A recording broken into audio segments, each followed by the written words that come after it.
Hi, and thanks for joining today's Share Cafe ASX Hidden Gems webinar. We've found four cracking companies, some real hidden gems, and over the next hour, they will each be presenting their individual investment proposition to you. It is your chance to hear directly from the leaders of these companies and make decisions on which ones you want to keep an eye out on or research further. It is also your chance to ask them questions. If you do want to ask a question, write it in the Q&A button at the bottom of your screen, and I'll put it to them at the end of their presentation. Okay, let's get into the presentations. Firstly, I would like to introduce our first presenter, James Garner, CEO of Kazia Therapeutics. James, over to you.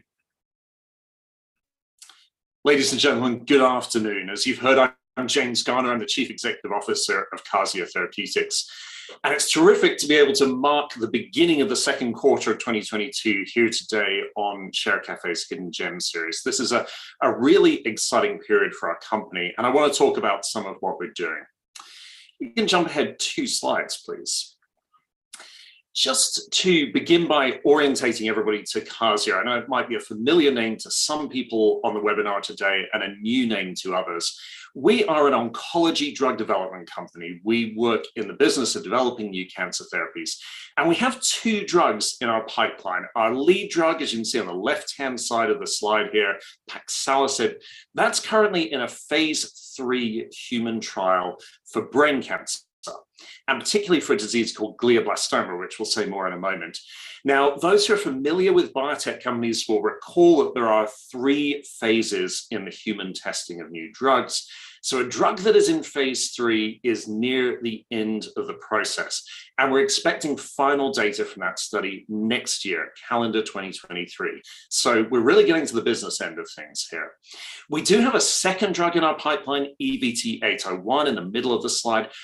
I won't talk about it too much today. It is in phase 1 human testing, but this is something that really sets our company apart from many companies our size. We have 2 genuinely different drugs in our pipeline, gives us a real degree of diversification, which many single asset companies lack. Moving on to the next slide, please. Just to give a little flavor of glioblastoma, which is the disease we're primarily trying to treat with our lead drug. This is one of the most aggressive cancers known to modern medicine. It's a disease that can affect anybody at any point in their life. There's about 130,000 cases a year worldwide. And with best available treatment, the average survival from diagnosis is about 15 months. And unfortunately, that figure really has not improved this century.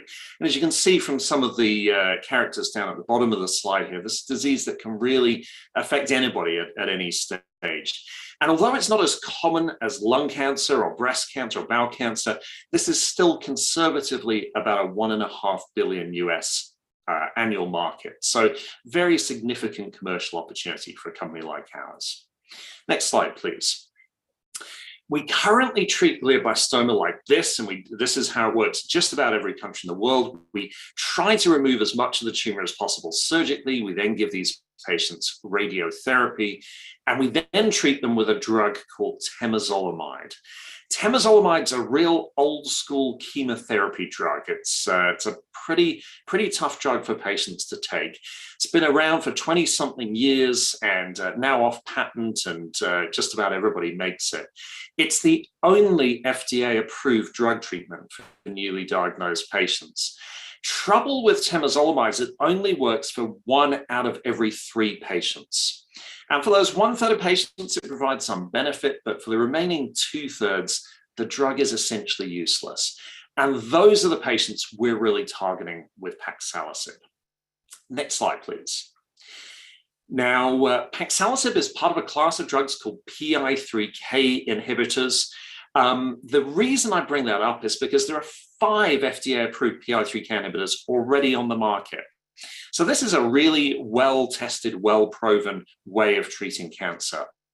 The unique thing about paxilosib is it's the only one of these drugs that can cross the so-called blood-brain barrier. It's the only drug that can get into the brain. And if you're treating brain cancer, that's a must. So none of these other drugs are ever going to be treatments for brain cancer, but paxilosib has this unique advantage here, which really sets it apart from anything else in the global pipeline. Next slide, please. And the good news is we've got solid clinical data to suggest that the drug works. This is the high-level data from a phase 2 study that we completed at the end of last year. The light blue bars show paxilosib. We're looking at 2 measures here: progression-free survival, a measure of the ability of the drug to delay growth of the tumor; overall survival, a measure of the ability of the drug to extend life. And as you can see, there is several months of advantage here compared to temozolomide. Now, that may not sound like a lot, but in a disease like glioblastoma, several months is everything. Sadly, very, very few cancer drugs cure the disease they're treating. The best way we have to cure cancer is still to cut it out in most cases. But we've got market research data that we've put out in the public domain showing that even a couple of months of survival benefit here translates to an extraordinary market uptake, 80 to 90% penetration here. So really anything that moves the needle for these patients, even a little bit, is likely to be a very successful commercial product. So we've been very, very heartened by this data. I think this really looks extremely encouraging in the context of this very, very treatment-resistant disease. Next slide, please. So we're in phase 3, and that's the top arrow in this slide. Here, as you can see, glioblastoma in phase 3. But we also have a huge amount of other work going on with this drug. As you can see from the rest of the slide, we have work going on human trials in 3 other forms of brain cancer: DIPG, a rare childhood brain cancer, horrible disease, no FDA-approved drugs; primary CNS lymphoma, another form of brain cancer; and brain metastases, which is cancer that has spread to the brain from elsewhere in the body. And so really there's an extraordinarily diverse program of work going on here with paxilosib. And as you can see on the right, we're working with some of the absolute best in the business. Hospitals like Memorial Sloan Kettering Cancer Center, Dana-Farber Cancer Institute, those are 2 of the top 5 cancer hospitals in the world. St. Jude Children's Research Hospital in Memphis, Tennessee, arguably one of the top children's cancer hospitals in the world. Some absolutely A-grade collaborators that are supporting the program here, not just by working on the trials, but also in many cases by co-funding some of this work. So really broad program with absolutely first-class partners. Next slide, please. Just a couple of slides on Kazia as a business. We are actually a super lean virtual company. Our board is shown on the right, just 3 non-exec directors and myself.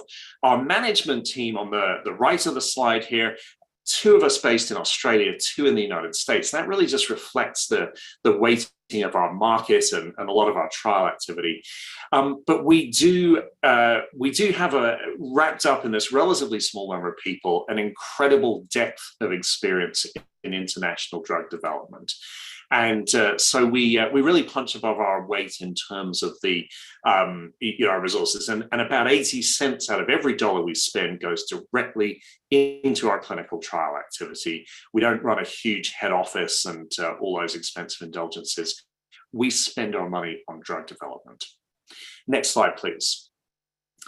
And here's just a snapshot of our financials. This is 2021 shown on the left as our share price. We'll update this now for first quarter of this year in due course. Look, to be candid, it's been a shocking start to the year for the entire biotech sector.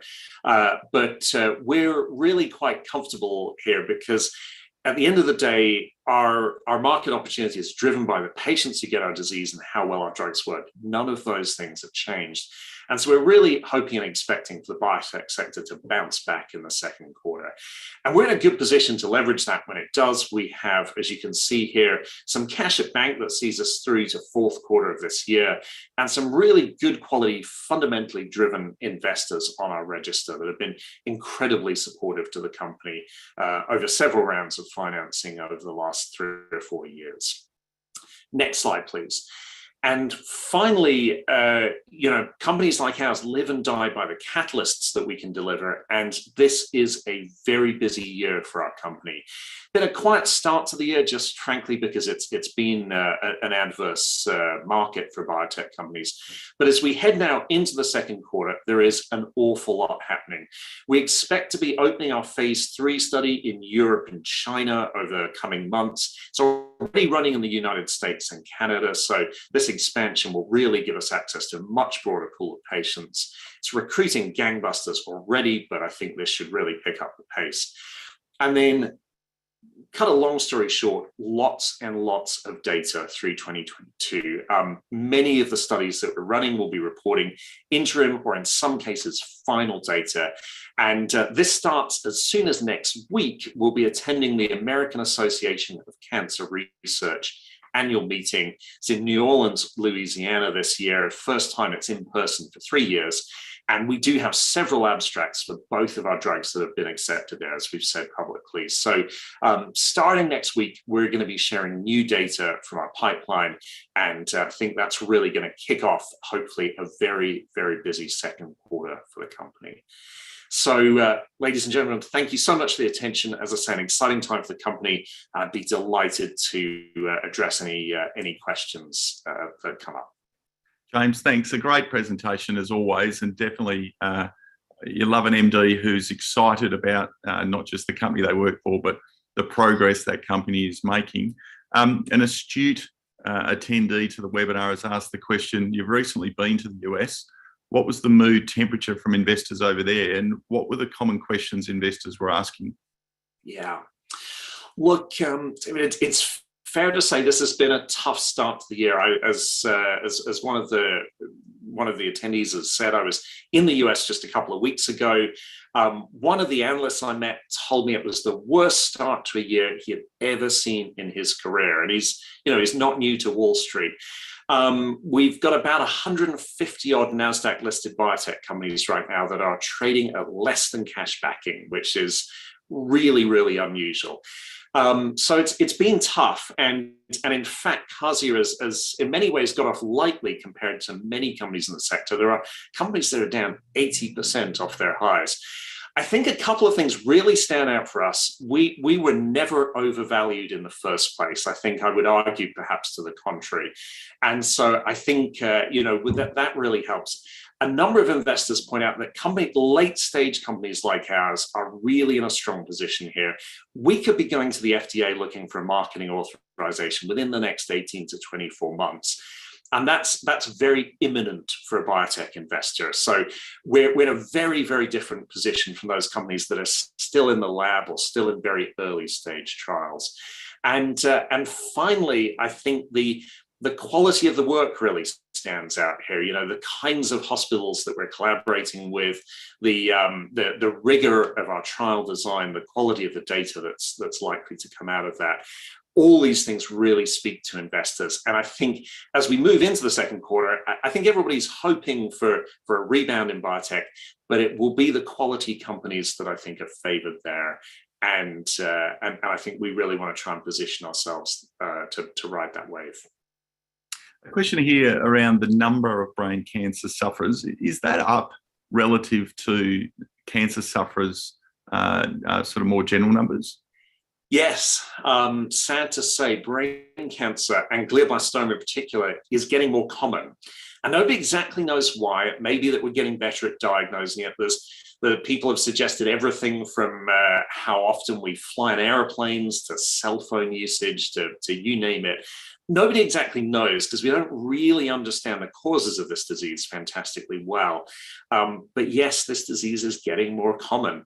And unlike most cancers, the prognosis isn't getting better. So if we look at breast cancer, about 90% of breast cancer patients will survive at least 5 years after diagnosis, more than 5 years after diagnosis.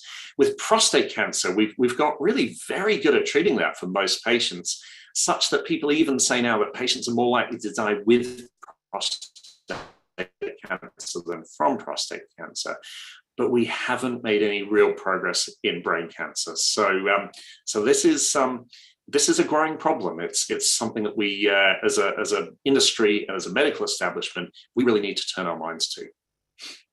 And in terms of the coronavirus or COVID-19, has that had any impact on recruitment, or because of the importance of the clinical intervention and the work that you're doing, that you've been able to sort of navigate your way through it? It's been mostly the latter. These are patients that can't wait. They can't be told to just sort of go home and come back in 3 months. Somehow their care has to continue. And so generally these kinds of patients are the last to be compromised in something like the current pandemic. There's no doubt with a couple of our trials in a couple of our centers, a couple of our hospitals, it's had a temporary impact. It's maybe there's a study here and there where it's delayed us by a few months here and a few months there. Our phase 3 study in glioblastoma has really not been touched. That's been racing ahead. Some of these studies in areas like brain metastases, it's maybe slowed them down by a few months, but by and large, the impact has not been substantial. And of course, we're really grateful for that. Last question, and quite an interesting one. The long-term plans, is it license? Is it takeover? Is it distribution? Enter a distribution agreement, do it yourself, or are you just keeping all the options open? Look, I think we're really trying to keep all options open here.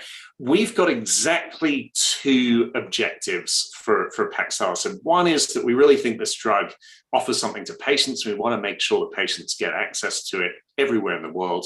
And second, we want to return value to our shareholders. And anything that helps us do those 2 things, we're going to welcome.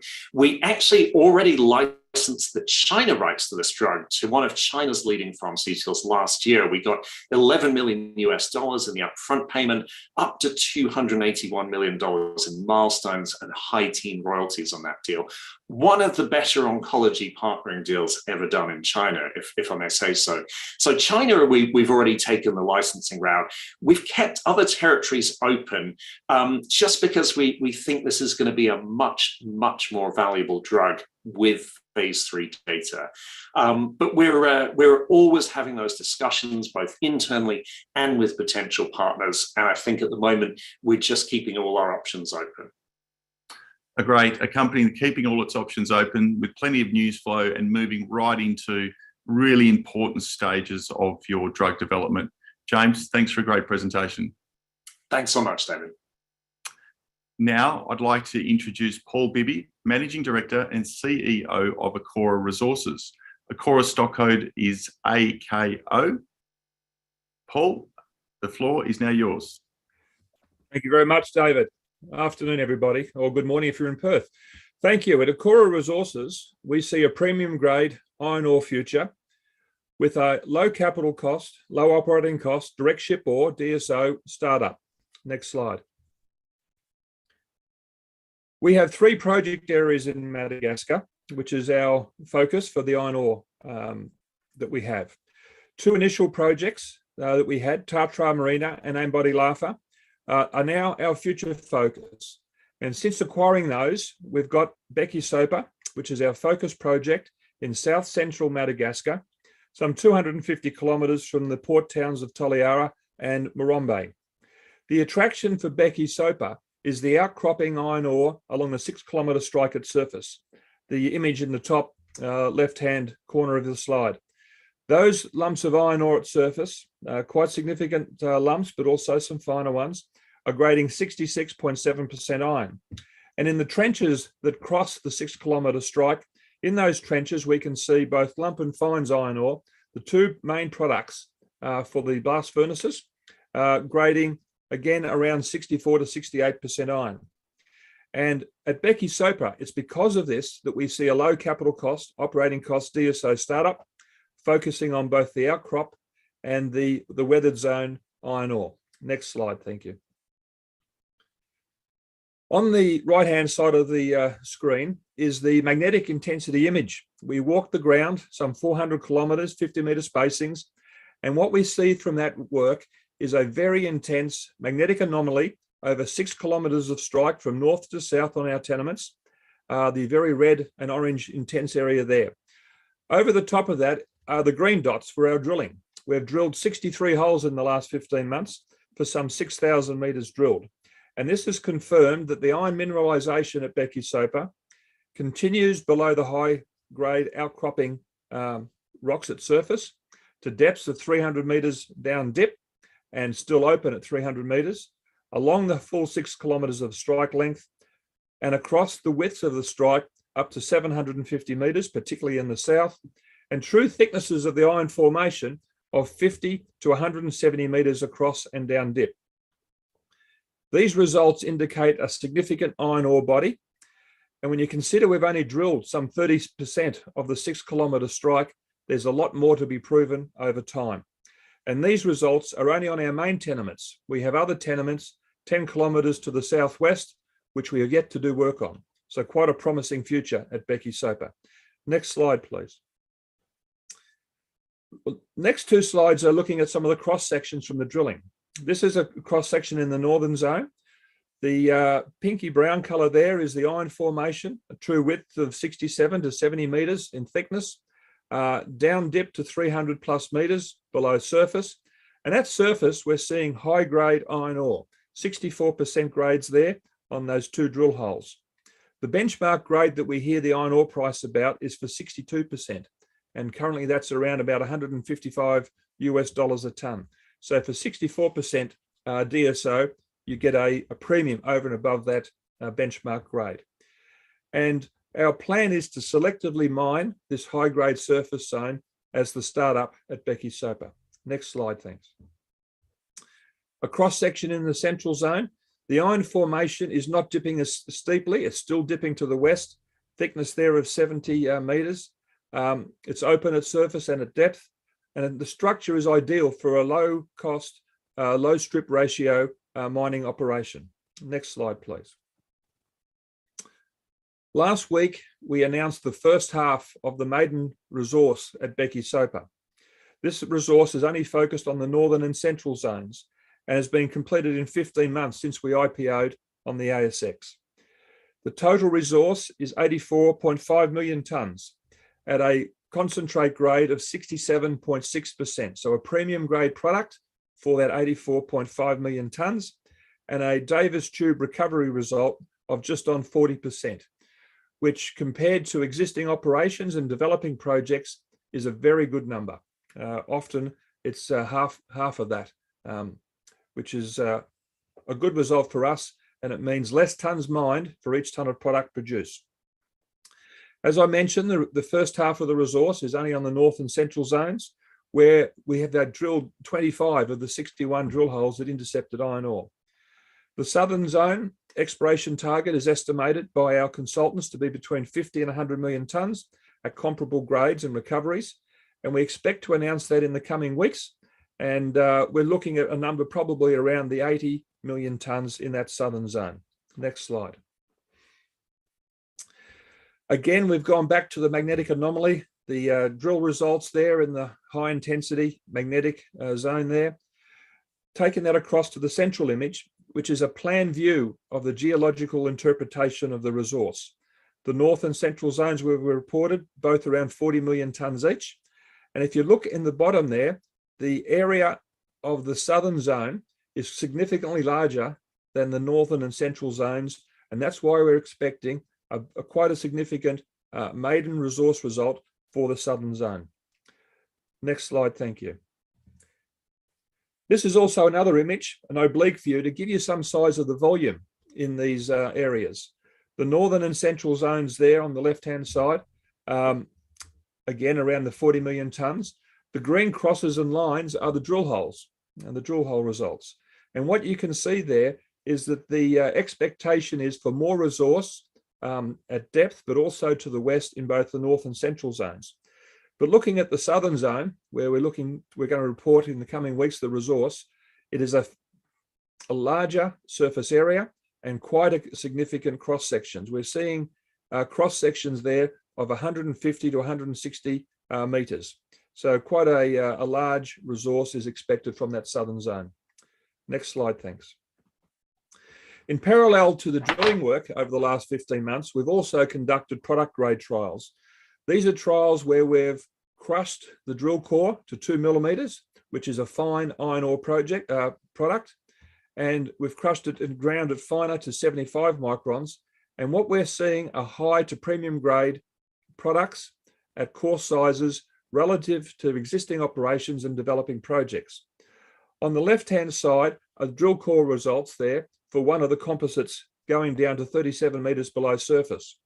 At surface, a grade of 59%. At depth of 32 to 36 meters, a grade of 63%, which is DSO product. When we've combined all of these drill results into the one table here, what we're finding is that head grades from 30 to 45% iron in the iron formations readily upgraded a 2 millimeter crush, a fine iron ore product, to 64%. Again, a high grade iron ore outcome there. And at 75 microns, we're achieving 70% iron ore at 75 microns. Existing projects around the world, whether that's in Canada or other parts of Europe, they're grinding to 15 and 20 microns. So more capital, more operating costs than what we would expect at Becky Soper to get an equal, if not better grade product at 75 microns. Not only is the iron grades high, the silica and alumina, the impurities, are low and in specification, and phosphorus and sulfur are very low. As you can see in the numbers at the bottom there, 002 for phosphorus and 005 for sulfur at very good mass yields. Next slide, thank you. So at Becky Soper, we're anticipating a high grade direct ship ore startup. Direct ship ore means that the ore in the ground is on specification. It needs to be mined by conventional methods and crushed to size and shipped to the customer. So low capital and operating cost startup at Becky Soper, focusing on the outcrop and the very high grade surface zones. The drill core boxes here, you can see grades of 64 to 68% iron. These will just be crushed to produce a lump product, which is 30 millimeters in size, thereabouts, and a fines product and DSO, average grade potentially around 65% iron, a good margin above benchmark. Next slide, thank you.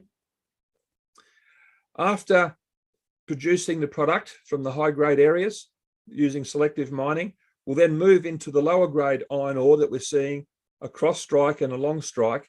And from the weathered surface zone, this readily upgrades to produce a 65% fines product, and then at depth, a 62% fines. The next slide, thank you, David. So what we're seeing is lower grades of averaging 27% here, upgrade to 71% iron ore. Pure iron ore magnetite is 72.4%. So this is a very high grade product with low impurities. The attraction for this product is this is what's going to be sought after and demanded by the steel industry as it decarbonizes.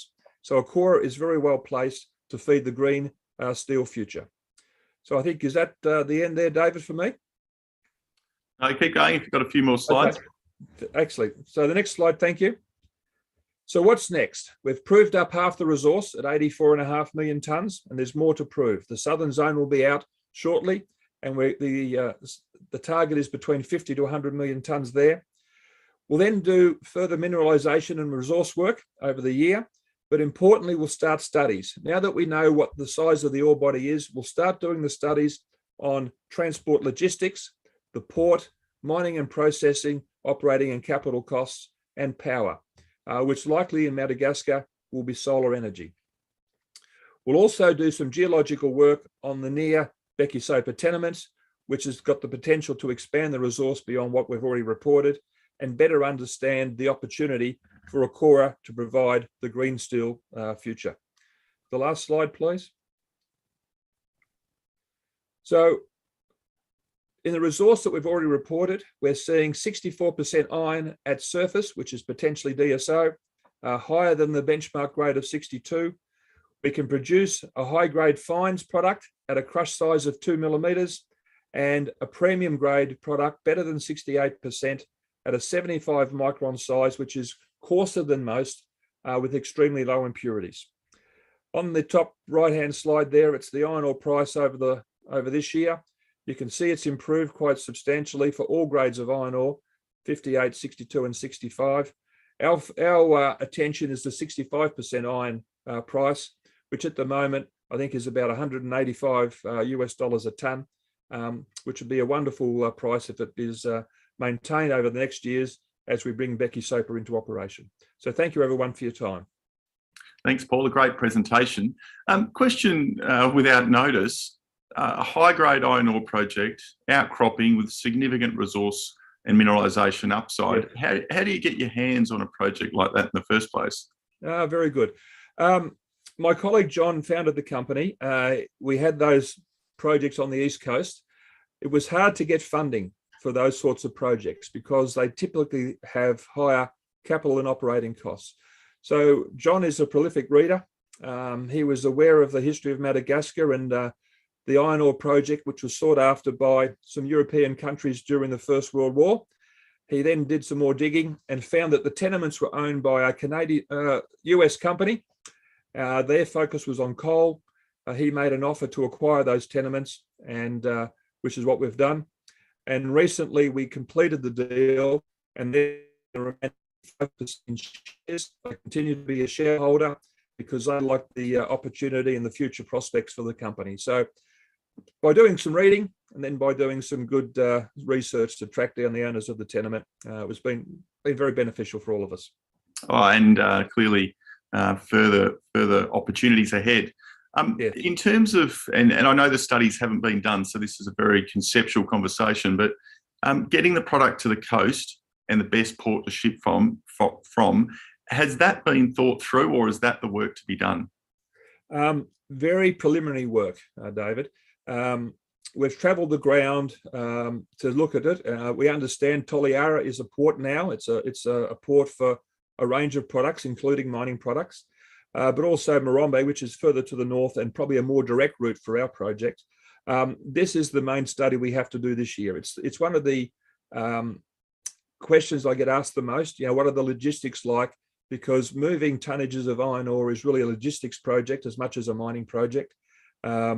250 kilometres to the coast sounds like a long way, but I can assure you that the projects here in Australia in the Pilbara, they're sort of 300 to 400 plus kilometres from the coast, not all on rail. A number of those are trucking. Brazil, which is a big player, 1,000 kilometres.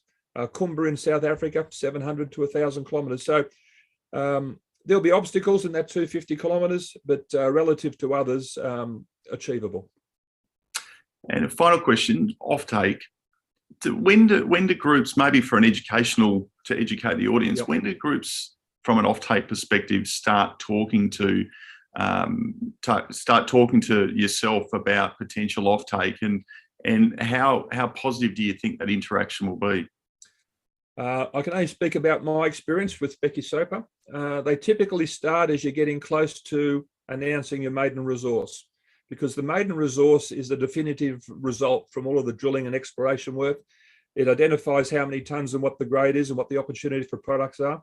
So that's when they start, and soon after you have the resource in place, you have a chance to realise an offtake agreement or something similar.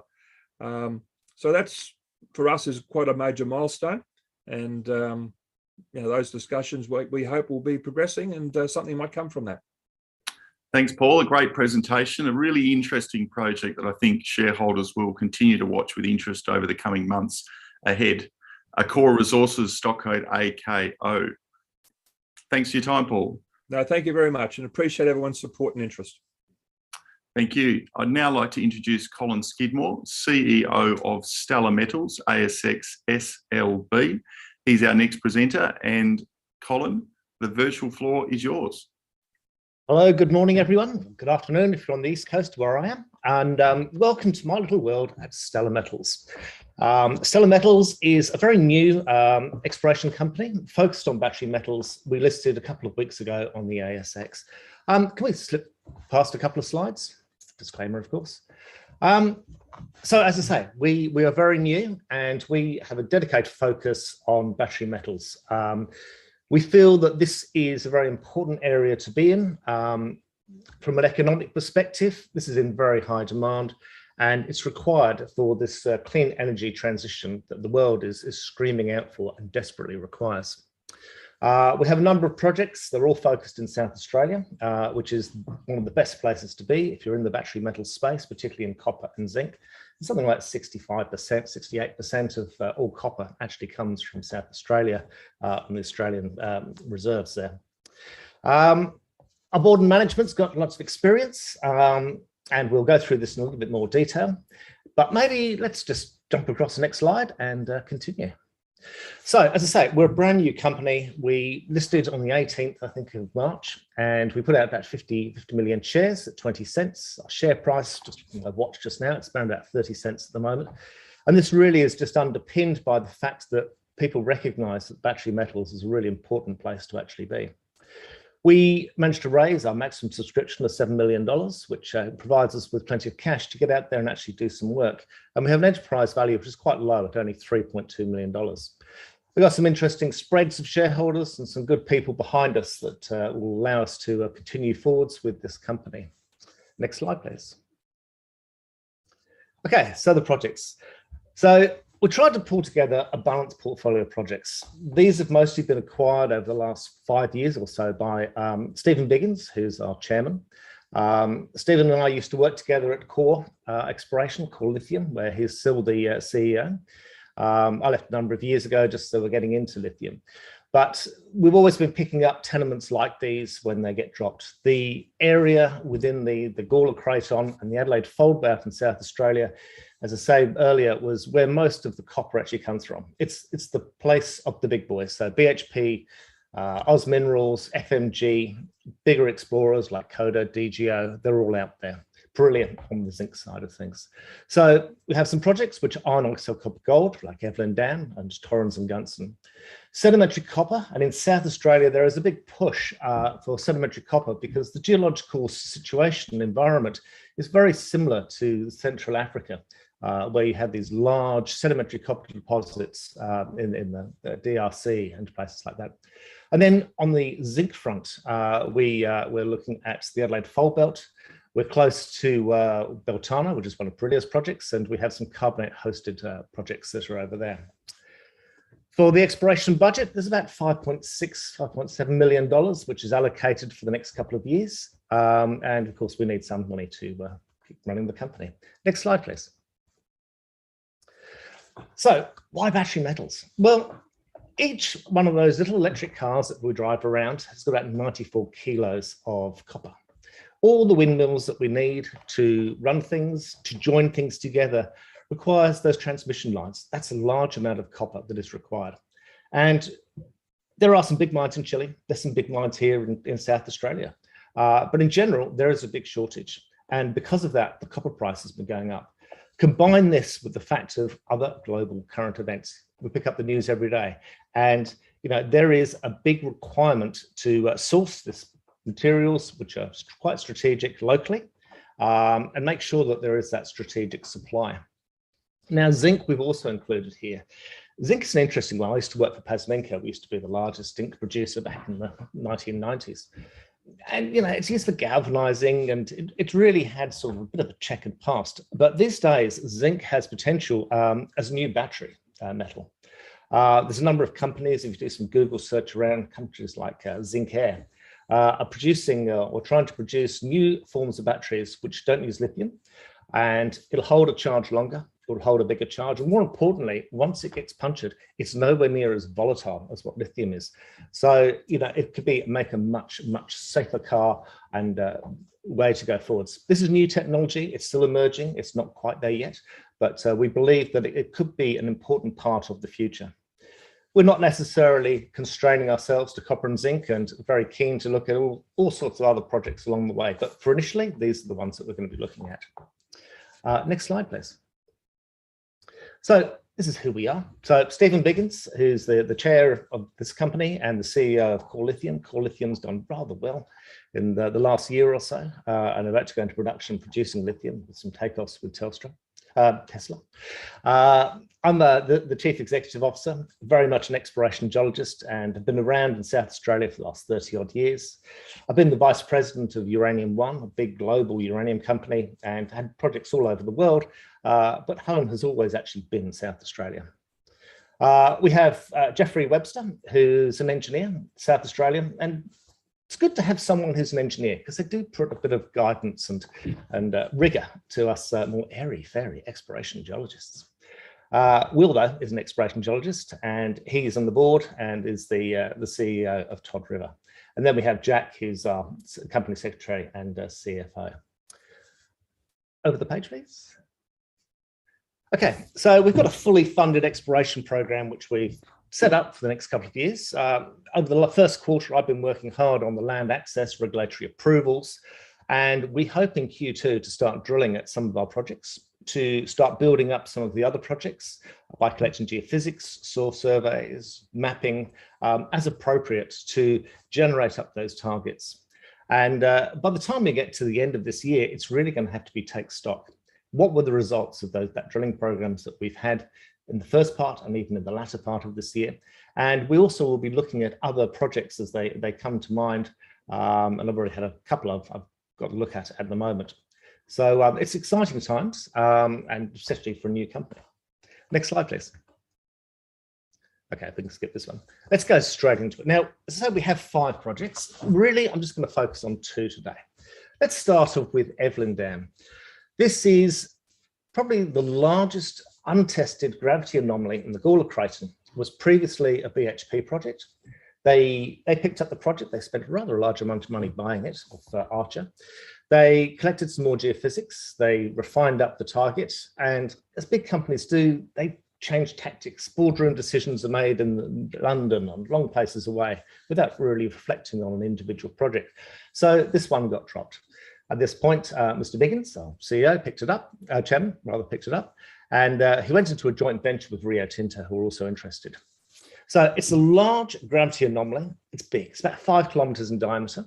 And we've been doing some modeling with it. And there is some high level protuberances which come up in the top surface of this anomaly, which has not been tested.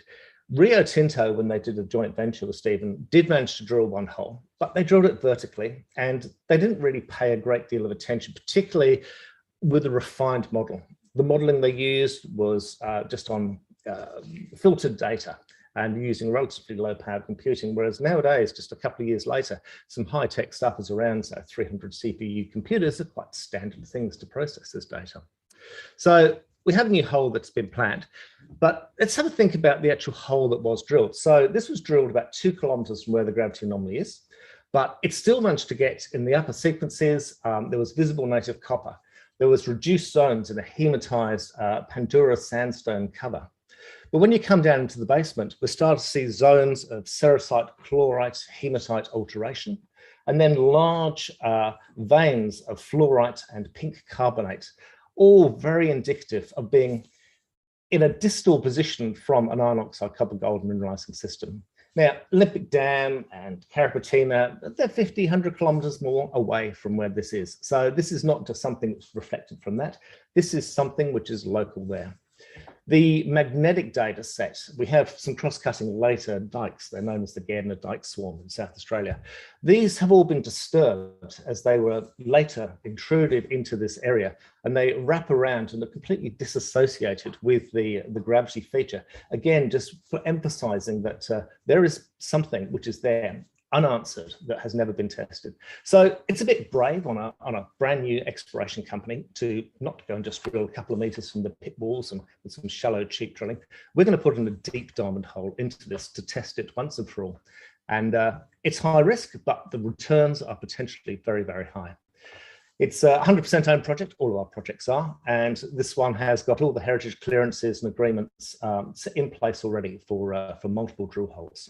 So exciting times, and we do hope to be starting this one very, very shortly. Next one, please. Okay, so balances out, slightly lower risk, Linda Zinc prospect. So we're now up in the Adelaide Hills. This was another ex-BHP project. They were doing some soil sample, sediment sample streams in the 1980s, and discovered some pretty high zinc numbers. It's located about 80 kilometers away from Beltane in the Adelaide Hills, and it's in the same geological setting. So we're in these carbonate rocks within the Adelaide Fold Belt, and it provides a very unique geological situation. As I say, it's quite similar to what you might see in Central Africa. So there are some copper bits about. There are large diapirs which have come up through, which again just add to the focus of mineralization. But when you come over to Linda itself, the BHPs, they went out there and they did some mapping. They recognized at surface some large pods of zinc mineralization, gossans that sticked out at surface. And they did in 1983 come in and do some drilling. Unfortunately, they couldn't get up the hill with a little two-wheel drive drill rig. And they put in 20 shallow 25-meter holes, which came back with some quite interesting results. They then put in 2 diamond holes, a bit deeper, but again, they were nowhere near where these actual pods of mineralization were. So I can't release those results yet because they need to be converted to JORC, but we will be endeavoring to do that in the near future. Perilia then came in and did some soils back in about 2010, something like that, and have expanded the footprint of anomalism to quite a large area. So it's now over several kilometers. The plan here is to head out relatively soon after Easter, start to map this, start to try and prove up these original BHP results, make sure we have enough confidence and we can release those to the market, expand out on these soils, and we hope to start drilling later in the year. Next slide. Last slide, lucky last. So we've got an extensive and fully funded exploration program ahead of us. There's a lot of exploration potential that's there. Some of these are high risk, some of these are not. Some of the other projects, which I haven't discussed yet, are still in application. And we have some very large projects where we'd just be collecting geophysics one day, hopefully, to attract a partner who'll be much bigger to come and have a look at it. And we believe this is really the right place to be. South Australia is a great place to actually be working and to start off with. And battery metals is really a good space to be. It's in high demand. That is not going to change into the near to intermediate future. And we have the right people to be behind this, managing this, and setting up the projects. So I'll leave it there. Are there any questions? Thanks, Colin. A great presentation. We always love it when majors make decisions in boardrooms a long way away, and it presents a unique opportunity for a junior explorer to grow its portfolio and its value. You guys have been in the industry a long time. It's a pretty common story, isn't it, where you see a major lose interest because of a boardroom decision or a commodity decision or some other decision in a boardroom a long way away, but it always throws up a gem for a junior to grab. Look, it certainly does. And exploration is very different from mining. And to be honest, exploration people do not make good miners. We should sell the project. We should get out before it ever goes there. And likewise, for those big mining companies, they're not particularly good at exploration. Think back to CRA back in the 1990s. The hundreds and hundreds of millions of dollars that was spent on exploration, never to find anything. Whereas the lean, mean explorer has a lot more chance of doing things. So it does provide great opportunities when the majors pick up things, spend a large amount of money collecting things, and then just give it to us for nothing. It's great. Now, I've got a question from an analyst, so bear with me because I need to make sure that I get it right or I will get a nasty email. Do you have a new perspective, or we use other tools to find sedimentary copper and carbonate-hosted zinc that perhaps others have missed in South Australia? And what is the highest priority? Okay, the highest priority, because it's the first one that's on the board, is to go out and try and have a look for the zinc at Linda. We have access, I have a plan to go out there and do it. So I'm bringing in a chap called Mark Allen. He was the person who was behind the independent report that was part of our prospectus. And I used to work with him at Pi3k. He's a world expert on carbonate-hosted zinc. So we're going out together to start mapping out this area. It's subcropping, so we know it's there. We are flying some high-resolution orthoimagery to assist in that mapping, and we're also processing and using cluster analysis on various satellite data, much of which is just free to actually obtain at Sentinel. Then zinc is a tricky one to ever find. It has no petrophysical properties that really make it shine out when it comes to geophysics.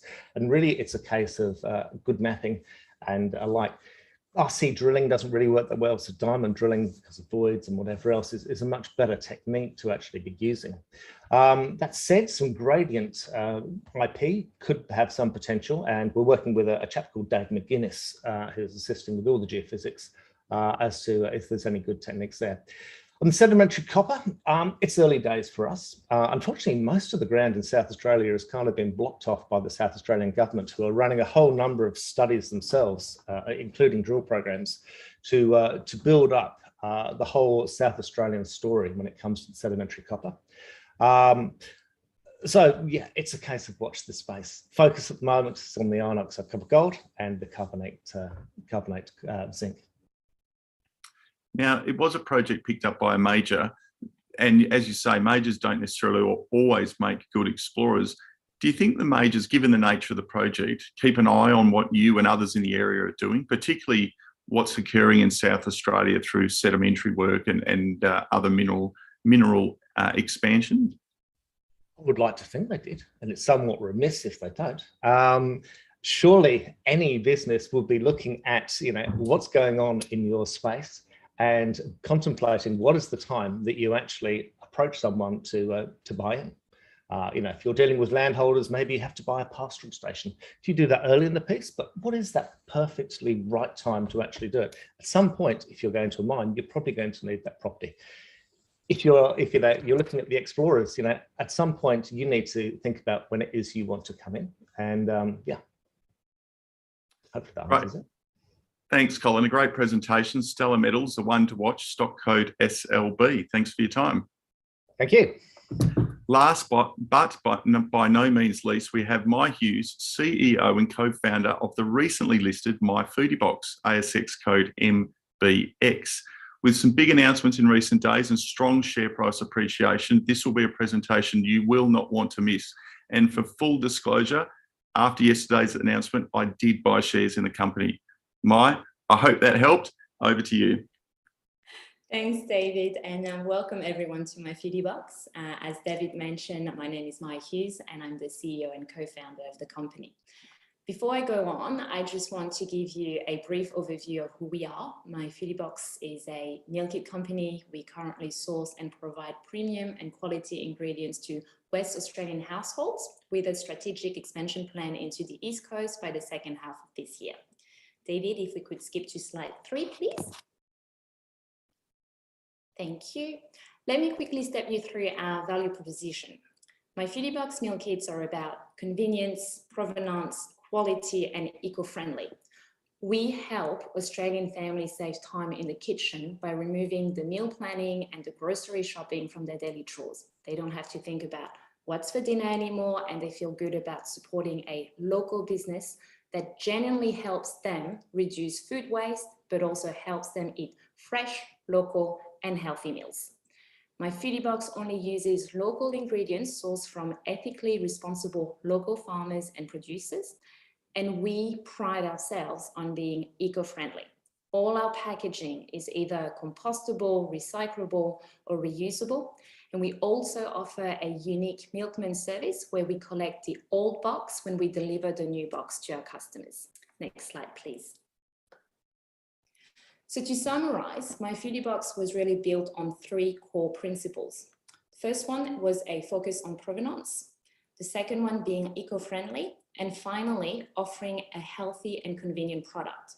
We currently have a selection of 23 weekly recipes, but we are about to increase this number to 28 recipes in May this year, and I will touch on this a bit later. Next slide, please. So our love for food guides us in everything we do at my Foodie Box, from sourcing premium produce to crafting our easy-to-follow recipes. We are dedicated to providing our customers with only the very best. And this love for food is very much part of me and who I am. I've had a lifelong journey built on a passion and love for fresh produce and food. My parents opened, and they still operate, one of Paris's first Thai restaurants, which was established in 1979. So I really grew up working in the family business, gaining first-hand knowledge of food and how to operate a business. And since those early days in Paris, I've since built a career in sales and marketing, working for Fortune 500 companies in luxury hotels, and gained significant experience in how these hotels operate. Next slide, please. So here we have a timeline of key milestones since our inception. We commenced full trading operations in January 2019 with 35 active subscribers. And in 3 short years, we've grown our active subscriber base to over 2,000. Our vision is to expand our services and product offering, targeting an expansion into the East Coast markets during the second half of this year. As you can see, we only listed on the ASX on the 7th of January this year, but since then we have grown our active subscribers by over 21% in that short space of time. And for the financial year of 2021, we achieved sales of 3.5 million, which is a 170% increase on the previous year's sales. But most importantly, this growth in sales was achieved on a very minimal marketing spend. So looking to the second quarter of this year, we're about to implement a very exciting growth strategy, but I'll tell you more on that at a later stage. And next slide, please, David. So this slide shows the significant growth potential in Australia for the online grocery sales and the meal kit market. As you can see, online grocery sales in 2021 only represented 6% of the total grocery sales, up from 4.1% in 2020. While this is still a 46% jump year on year, it highlights that at just 6% of the total grocery market, there remains a significantly untapped market for my Foodie Box to connect with and to grow the business. Next slide, please. So here we have highlighted growth across our key customer metrics for February 2022 versus February 2021. As you can see, all metrics have favorably increased year on year, and of particular importance to highlight is how the growth in active subscribers translate into average weekly sales revenue. So with an average of $132,000 in weekly revenue, the unaudited annualized income is tracking at about 6.5 million per annum. And this compares to reported annual audited revenue of 3.5 million in the financial year of 2021, and almost doubling in revenue year on year. Next slide, please. This graph here highlights the significant growth we have experienced since its inception in 2019. So we hit our milestone of 2,000 active subscribers last week. And now we have set our sights on achieving 4,000 active subscribers by the end of this calendar year, which would come to an estimated annualized revenue of 30 mil. Next slide, please. So how do we attract customers? That's the big question. So we're using various marketing channels, as you can see on the table. We also have a referral program, and we are in the process of launching a loyalty program with our new e-commerce platform, which will be live around June this year. It's really important to note that we have a marketing spend to date averaging at about $34,000 per month, which is pretty much nothing. And as of May this year, so next month, we will roll out our new brand campaign with a budget of $184,000 per month. And we know that there is a direct correlation between marketing spend and revenue. So we expect to see a proportional increase in revenue, which is 5-fold. Next slide, please. My Foodie Box, so we are a subscription-based technology business. We generate our revenue primarily through the sale of our meal kits on a weekly basis. As you can see in the diagram, we use sophisticated systems and software to drive the logistics business. Further technology is being developed and implemented to further improve efficiency and convenience. But due to the business model and the technology we have in place, there is very minimal inventory holdings at all times. And this translates into a high cash flow business with funds being automatically debited from customers. Next slide, please. So my Foodie Box has only been listed on the ASX for just under 3 months, successfully listing back on the 7th of January after raising 6 million in an oversubscribed IPO. With these funds, we have been able to accelerate our growth strategy via targeted marketing, enhancing our technology platform, which allows the business to scale more effectively.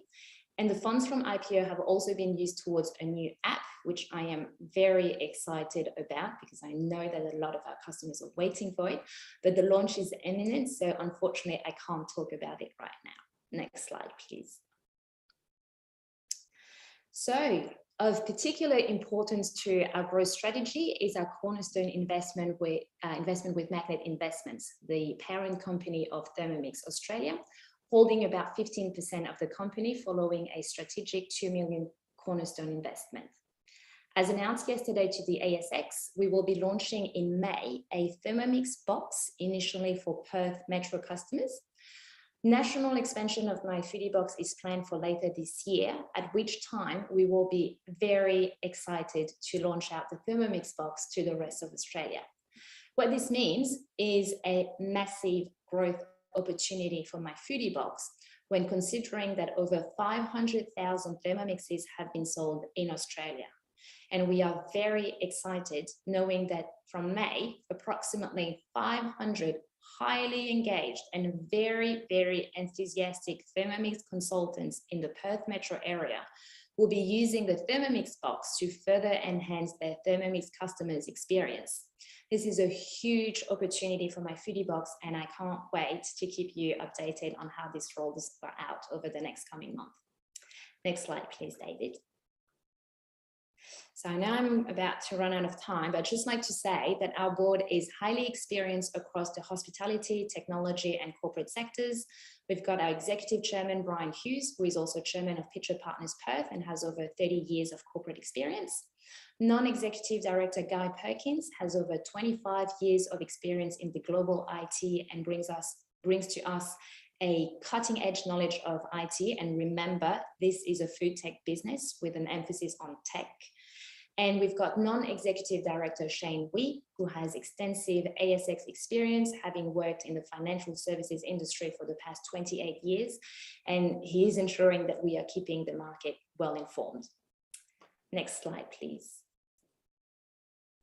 So I'm not going to go through all of the individuals in our executive team, other than to say that we have a very impressive and talented executive team with backgrounds from Deliveroo, HelloFresh, Aldi, Aussie Farmers Direct, and they are all highly motivated and incentivized to drive results and great success for the company. So I'll let you read their bios at your own leisure. Next slide, please. The peers, as you can see, the meal kit sector has a number of competitors ranging from multinational groups to local companies such as ourselves. However, in Australia, the meal kit market is relatively new. So the two major players in the Australian market are German companies HelloFresh and Marley Spoon. These companies entered into the Australian market in 2012 and 2015 respectively, and they have played a key role in introducing and educating the Australian market on the benefits of meal kits as an alternative or maybe supplement to grocery shopping, takeaway, and dining out. And we love them because they spent the money educating the market, which we are more than happy with. We started My Foodie Box because we saw the need for a locally owned and operated entrant into the market. And what this table shows is that when you look at comparable Australian-based peers, such as Wide Open Agriculture, there is significant opportunity for My Foodie Box to grow its business in the Australian market. And I'm confident that with our team and our strategy, we will be knocking on the door of the 100 million market cap in the not too distant future. Next slide, please. So why invest? With consumer patterns moving towards a preference for online food delivery and food groceries also being a non-discretionary spend and the second largest household expenditure item behind rent and mortgage repayments, we believe that My Foodie Box is very well placed to continue its strong growth trajectory. We have deliberately designed a highly scalable business model with very low working capital requirements. So our experience and success in WA has given us the blueprint for expanding into other Australian cities on the Eastern Seaboard. And this is planned for the second half of this year. With a highly experienced board and management team, funds in the bank to execute our strategic plan, and most of all, a true passion to fully transform cooking for all Australians, I'm very, very excited of what the future holds for us, for my Foodie Box, and I hope you come along for the ride. Thank you very much, David. Over to you. Thanks, Mai. A great presentation. And one of the things I love about these webinars and giving investors the opportunity to engage with management is to actually see the excitement management have about their company and the opportunities they have. So the excitement is contagious. So hopefully people put my Foodie Box on their investment radar. Now, we do have a few questions that I'd like to jump to. There are several companies like HelloFresh and Marley Spoon already in the meal kit space in Australia. What separates my Foodie Box from its peers? So firstly, if I could correct a misstatement in the question where you refer to a number of companies like HelloFresh and Marley Spoon, the reality is that there are only 2 companies in the Australian market, and that is them. So what separates us from those 2? We are local, and we will also be the only Australian meal kit producer operating on a national level. So both these companies are German. We have a strong eco-friendly commitment that absolutely differentiates us. And we believe that this is a huge playing field, being retail grocery, 128 billion a year. So we are a disruptor in this sector and at the very early stages. There's more than enough room for the 3 of us and for each of us to completely differentiate ourselves in our future offerings. And one of the example is actually the Thermomix box. And we have many, many other innovative offerings in the pipeline as well. Now, touching on Thermomix, what does it mean to have the Thermomix parent as a significant shareholder? And what does the recent partnership agreement with Thermomix mean to my Foodie Box? So this is an easy and quick one for me to answer. Thermomix has an army of enthusiastic and really engaged consultants. And that army will be promoting my Foodie Box. And just to give you some numbers, 500,000 Thermomix users in Australia, over 50,000 units sold each year. And we think we can obtain a good percentage of those customers because we know how good our offering is and how well it also fits with the customers from Thermomix and their needs. Can I ask, has Thermomix done something like this before? No. So this is the first time that Thermomix has entered into a formal partnership with a meal kit company in Australia. Now, industries have witnessed significant supply chain impacts due to a range of things that have occurred, and it has translated to higher prices. Has this impacted margin for my Foodie Box, and what strategies are you implementing to improve margin with or without these higher prices? That's a very good question. There is definitely inflationary pressures on all businesses currently, but we have a very talented CFO who is providing accurate and timely financial information that allows us to monitor and manage our margins very closely. We are fortunate to be at the very beginning of an exciting and steep growth curve, which will allow us to improve our margins with scale. So Marley Spoon, for example, currently achieves a growth margin of about 40%, and we are currently tracking at 36%, and we have identified areas for improvement, definitely. Mai, a great presentation, a great product. I'm a user, so I need to put my hand up and disclose that one as well. But a great presentation, a great product, clear expansion plans, an exciting partnership with Thermomix that will be rolling out, and we'll be seeing the results from that partnership in the coming months and years ahead. Exciting times to be a Thermomix shareholder. As I said, I am one, and full disclosure, exciting times. Mai, thanks for your time. Thank you very much, David. Thanks, everybody. That brings to the end our formal presentation for this week's Share Cafe Hidden Gems webinar. I hope you found some hidden gems this week. There was certainly some really interesting companies I recommend you put on your watch list, keep an eye on, and follow over the next coming weeks and months. Have a great weekend. Look forward to catching up with you again next week. Tim will be back. See you soon.